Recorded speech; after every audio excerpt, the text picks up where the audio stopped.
الحمدللہ رب العالمین والصلاة والسلام علی سید المرسلین وعلی آلہ واصحابہ اجمعین اما بعد فاعوذ باللہ من الشیطان الرجیم بسم اللہ الرحمن الرحیم والذین جاءوا من بعدهم يقولون ربنا اغفر لنا ولإخواننا الذين سبقونا بالإيمان صدق اللہ مولانا العظیم صدق رسولہ النبی الامین الکریم الرؤوف الرحیم۔ آئیے سب سے پہلے آقا انعامدار مدینے کے تاجدار سبز گنبد میں آرام فرمانے والے آقا ہمارے آقا و تمہارے آقا سب نبیوں کے سردار سرور کائنات صلی اللہ علیہ وسلم کی بارگاہ اقدس میں درود و سلام کا ہدیہ نچاور پیش کرے اور پڑھیے باواد بلند اللہم صلی علی سیدنا و نبینا و مولانا و ملجنا و مولانا محمد و بارک وسلم صلاة و سلام علیک یا رسول اللہ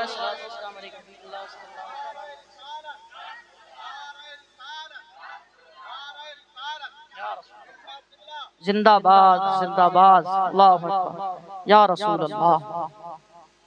درود پاک پڑھے اللہم صلی علی سیدنا و نبینا و مولانا و ملجنا و مولانا محمد و بارک وسلم صلاة و سلام علیک یا رسول اللہ صلاة و سلام علیک یا حبیب اللہ صلی اللہ تعالیٰ علیہ وسلم۔ آگاہ اپنی موت سے کوئی بشر نہیں، آگاہ اپنی موت سے کوئی بشر نہیں، سامان 100 برس کا ہے پل کی خبر نہیں۔ موت سے کس کو ہے رستگاری، موت سے کس کو ہے رستگاری، آج یہ تو کل ہماری باری ہے۔ پیارے نبی کے پیارے پیارے دیوانوں،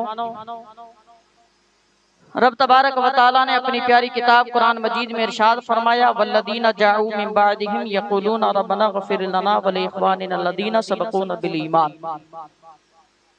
اس آیت مقدسہ میں مولا کائنات نے ارشاد فرمایا جو ہم سے پہلے چلے گئے ہیں اور ان کے بعد میں جو آ رہے ہیں وہ یہ کہیں کہ اے مولا تو ہمیں بخش دے اور ہمارے ان بھائیوں کو بخش دے جو ہم سے پہلے ایمان کے ساتھ تھے۔ تو اس آیت مقدسہ میں مولا کائنات نے جو ہمارے احباب، ہمارے عزیز، ہمارے مومن بھائی جو دنیا سے جاتے ہیں ان کے لیے ہم دعائی مغفرت کر سکتے ہیں کہ نہیں؟ ان کے لیے ہم ایصال ثواب کی میلاد منا سکتے ہیں کہ نہیں؟ ان کے لیے ہم کلمہ شریف پڑھ کر کے، درود پاک پڑھ کر کے، قرآن شریف کی آیت مقدسہ پڑھ کر کے ایصال ثواب کر سکتے ہیں کہ نہیں؟ اس کے متعلق مولا نے فرمایا ہے کہ جو لوگ پہلے چلے گئے ہیں اور ان کے بعد میں جو آ رہے ہیں وہ لوگ کیا کریں؟ وہ اپنے ان بھائیوں کے لیے دعائی مغفرت کریں جو ایمان کے ساتھ پہلے گئے۔ شرط ایمان کی ہے، جو مومن بندہ ایمان کے ساتھ دنیا سے جاتا ہے اس کے لیے اگر ہم دعائی مغفرت کرتے ہیں اور بخشش کی دعا کرتے ہیں تو رب تبارک و تعالی انہیں اس دعا کا بدلہ عطا فرماتا ہے۔ ہم دنیا کے اندر بیٹھ کر کے تیسرے کی فاتحہ پر فاتحہ لگاتے ہیں، 10ویں کی فاتحہ لگاتے ہیں، 40ویں کی فاتحہ لگاتے ہیں، برسی کی فاتحہ لگاتے ہیں۔ ہاں الحمدللہ ہمارا مومن عزیز، ہماری مومن بندہ جو دنیا سے جاتا ہے ہم اس کے لیے دعا کرتے ہیں، اللہ اس دعا کے صدقے سے اس کی قبر میں نور و عرفان کی بارش عطا فرماتا ہے اور رب تبارک و تعالی اس کی بخشش عطا فرماتا ہے۔ اس لیے پیارے نبی کے پیارے پیارے دیوانوں، ہمارا عزیز، ہمارا مرحوم اگر کوئی دنیا سے جاتا ہے تو ہمیں اس کے لیے ایصال ثواب کرنا چاہیے۔ اور انسان دنیا میں رہتا ہے، نیکیاں کرتا ہے، روزے رکھتا ہے، زکوٰۃ دیتا ہے، حج کرتا ہے، ذکر و اذکار کرتا ہے اور رب تبارک و تعالیٰ کو راضی کرنے کے لیے اپنے لیے کئی ساری نیکیاں کرتا ہے۔ جب تک جیوتا جاگتا رہتا ہے، نیکیاں کرتا رہتا ہے تو اس کی نیکیاں اس کے نامہ اعمال اعمال میں لکھ دی جاتی ہے، اس کی نیک کام کیے ہوئے اس کے نیکیوں کے اعمال میں لکھ دیے جاتے ہیں۔ اور جب انسان دنیا سے رخصت ہوتا ہے، میرے نبی فرماتے ہیں اذا مات الانسان انقطع عملہ، جب انسان مر جاتا ہے اس کے اعمال سارے منقطع ہو جاتے ہیں۔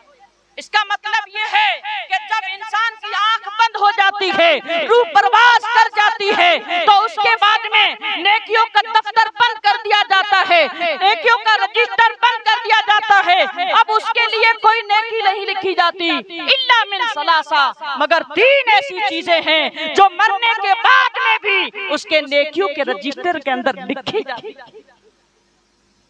وہ کیا ہے؟ صدقہ جاریہ، ایک صدقہ جاریہ ہے، اور ایک علم نافع ہے،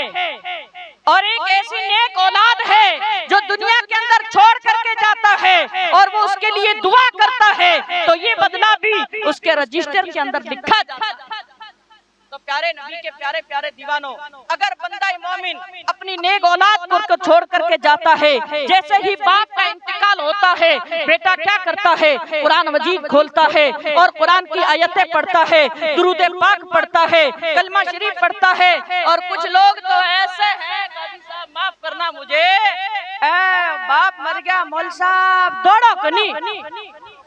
کیوں؟ تمہارے پر انتقال ہو گیا، تو کہ میں کہیں کرو تو قاضی صاحب انتقال ہو گیا، انہوں نے کفن نو انتظام کرنا پڑی، انہوں نے غسل دینا پڑی۔ ارے تو اس کا بیٹا ہے جس کے لیے کروڑوں کی جائیداد چھوڑ کر کے گیا ہے، آج تو پلاٹ کا مالک ہے، اس کے مکان کا تو مالک ہے، اس کے بنگلے کا تو مالک ہے، اور اس کی پراپرٹی کا تو مالک ہے۔ آج تیرا باپ دنیا سے گیا ہے، آج تو اس کو کفن بھی دے نہیں سکتا، تو اس کو غسل بھی نہیں دے سکتا، اور اس کے لیے تو سارے انتظام نہیں کر سکتا۔ پیارے نبی کے پیارے پیارے دیوانوں، ایسا نہیں ہونا چاہیے۔ باپ دنیا سے جاتا ہے، بیٹے کو چاہیے کہ کفن اپنے ہاتھوں سے دے، غسل اپنے ہاتھوں سے کرائے، اور اس کے ساری سجاوٹ کا انتظام اپنے ہاتھوں سے کرے، اور دعائے مغفرت کرتا رہے۔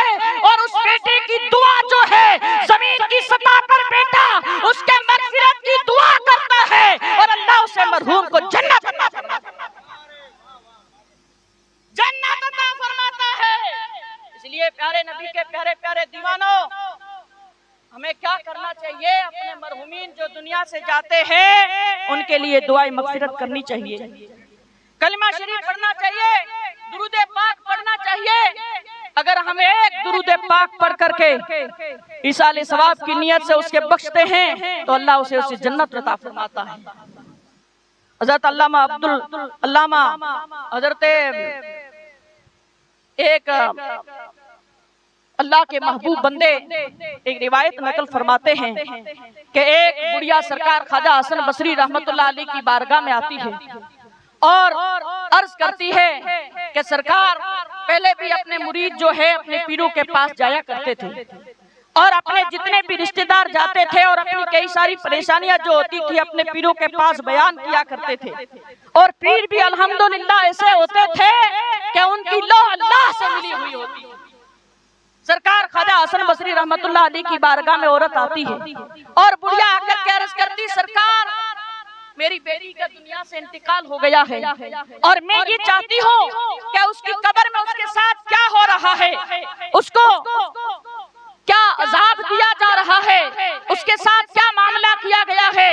تو سرکار خواجہ حسن بصری رحمت اللہ علیہ نے اس بڑھیا کو ایک وظیفہ بتایا کہ یہ وظیفہ تو پڑھتی رہنا کہ انشاءاللہ تو ایک دن اپنی بیٹی کو خواب میں دیکھے گی اور اس کے ساتھ کیا معاملہ ہو رہا ہے تو سب دیکھ لے۔ اور بڑھیا جا کر کے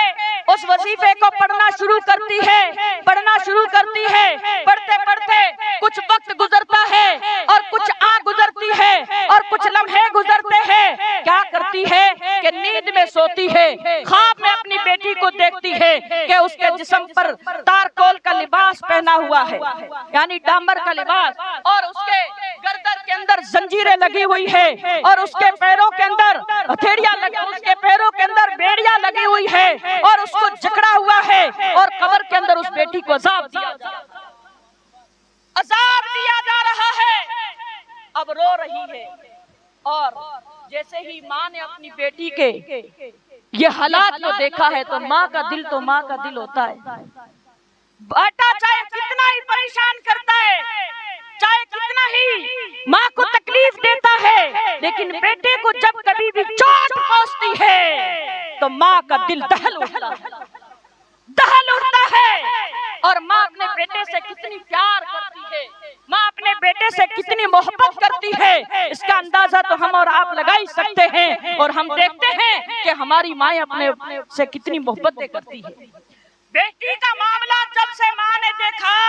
अब रहा नहीं जाता, आँख खुली है, सुबह कब हो और सरकार ख्वाजा हसन बसरी की बारगाह में पहुंचती है और पहुंच करके अर्ज करती है, सरकार बेटी रो तो हाल एड़ो है, माफ करी जो सरकार, दुआ करी जो। तो कही हो बेटा। बुढ़िया ने कहा, माँ सरकार मेरी बेटी का हाल ये है कि पूरे जिस्म के ऊपर डांबर का लिबास पहना हुआ है और गर्दन के अंदर जंजीरियां पहनी हुई है और पैरों के अंदर बेड़ियां लगाई हुई है और उसको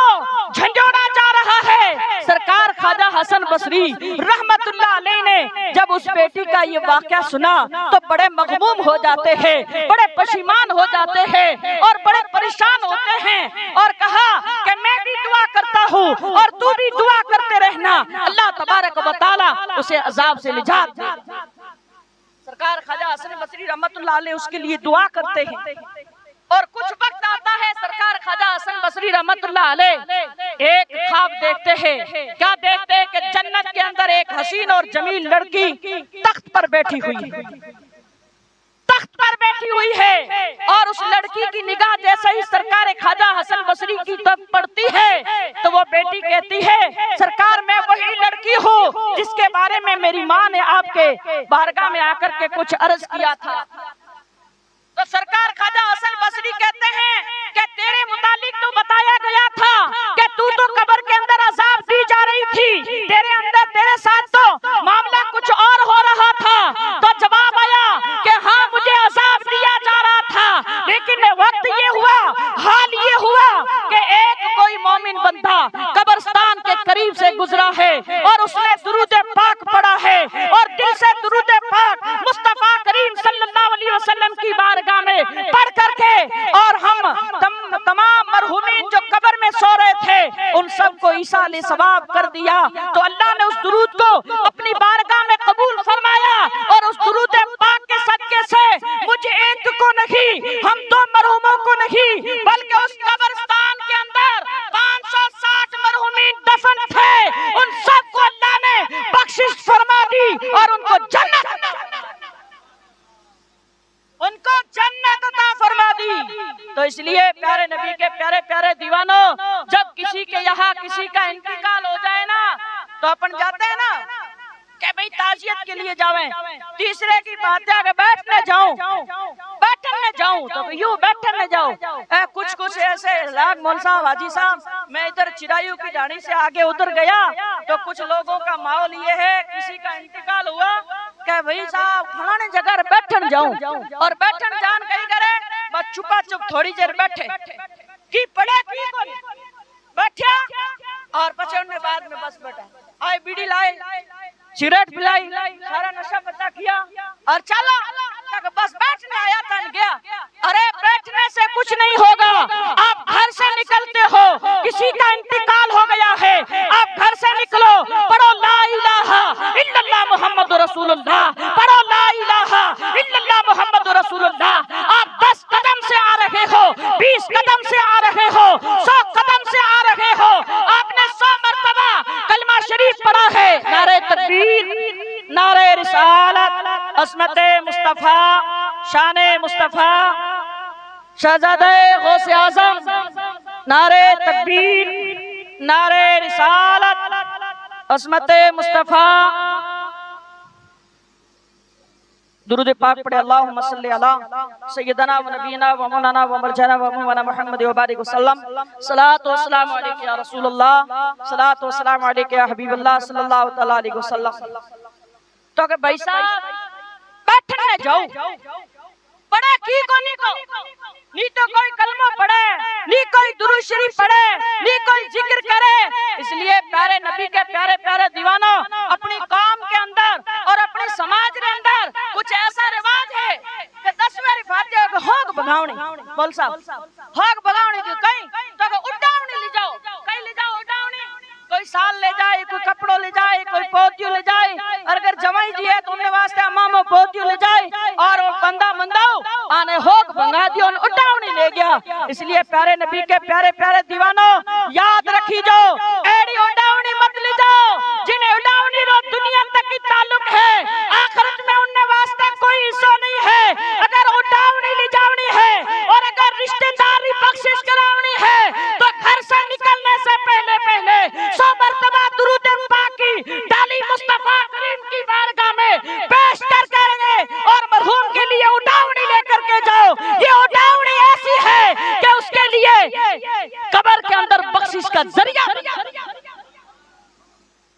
एड़ी उड़ावनी ले जाया करो जो उड़ावनी दुनिया में भी हमें कामयाब करे और आखिरत में भी कामयाब करे। अल्हम्दुलिल्लाह आज हमारे स्टेज पर सूफी साहब तशरीफ फरमा है और साथ ही में नवासा रसूल गुलशन फातिमा के हसीन फूल हुजूर कायदे अहले सुन्नत पीर तरीकत रहबर शरीयत हजरत अल्लामा अलहाज पीर सैयद बापू गुलाम हुसैन साहब जिलानी दामत बरकातहुमुल आलिया कुदसिया जिनके साहिबजादे हुजूर सैयद नेमतुल्लाह शाह किबला तशरीफ फरमा है। अल्हम्दुलिल्लाह आज की अपनी महफिल के अंदर एक सैयद साहब तशरीफ ले आए हैं। अल्हम्दुलिल्लाह अपनी महफिल कामयाब है। अरे ये घराना वो घराना है, ये घराना वो घराना है। हुजूर मुफ्ती आजम राजस्थान फरमाया करते थे 2011 के अंदर हुजूर शुजा शरीफ तशरीफ ले आए खत्म बुखारी शरीफ के जलसे में। आपकी तबीयत बड़ी अलील थी और आपको कहा गया कि हुजूर तबीयत आपकी बड़ी अलील है, आप शुजा शरीफ खत्म बुखारी शरीफ के लिए कैसे जाओगे? आपने जवाब दिया कि मुफ्ती अशफाक हुसैन के रूह जिस्म में जब तक रूह है सांस चलती है तब तो खत्म बुखारी शरीफ अशफाक ही कराएंगे। और आप वहाँ शुजा शरीफ में तशरीफ लाए और आपके मलफूजात में आज भी वहाँ लिखा हुआ है और रिकॉर्ड कैसेट भी है और इंशाअल्लाह बरसरे कभी आम भी आएगी तो आपके मुकद्दस जुबान के ये अल्फाज है कि मैंने दुनिया में कई पीर देखे हैं, किसी को फैशन शो के अंदर देखा है, किसी को कपड़ों में देखा है, किसी को अपने नखरों में देखा है, लेकिन पेशानी की चोटी से लेकर के पाँव की एड़ी तक अगर किसी को निज पीर देखना है तो गुलाम हुसैन। इसीलिए तो कहा ना अल्लाह वाले का वली ना वली शनाख्त, वली को वली ही पहचानता है। अल्हम्दुलिल्लाह उन्हीं के साहिबजादे हमारे आज की महफिल में आए हुए हैं। हमें पूरी उम्मीद है मरहुमा मगफूरा माँ बादली बानो जिनके ईसानी सवाब की नियत से महफिल पाक रखी गई है। अल्हम्दुलिल्लाह अल्लाह की बारगाह में दुआ करते हैं अल्लाह ताला हुजूर पाक सल्लल्लाहु अलैहि वसल्लम की रहमत कामिला के तवस्सुल से उनके सगाइर कबाइर गुनाहों को माफ फरमा करके उन्हें जन्नतुल फिरदौस में आला से आला मकाम अता फरमाए। जो कुछ मैंने कहा आपने सुना, मेरे बोलने में आपके सुनने में किसी किस्म की गलती हुई हो अल्लाह माफ फरमाए। जो कुछ कहा सुना गया उस पर मुझे सबसे पहले मुझे और उसके बाद में आपको अमल करने की तौफीक अता फरमाए। इतना याद रखना कि जो कुछ हमें इज्जत मिली है, हमें जो कुछ नाज मिली है और हमें जो कुछ ये अजीम शख्सियतें मिली है ये सब मेरे नबी का सदका है। हमें एजाज मिला है नबी के सदके में, हमें इज्जत मिली है नबी के सदके में और हमें ठाठ मिले हैं नबी के सदके में। शायर कहता है अगर कमली वाले की रहमत न होती तो हम बेसहारा का क्या हाल होता। अगर कमली वाले की विलादत न होती तो हम गरीबों का क्या हाल होता। अस्सलामु अलैकुम व रहमतुल्लाहि व बरकातुहू। अस्तगफिरुल्लाह रब्बी मिन कुल्लि ज़ंबिन व अतूबु इलैह।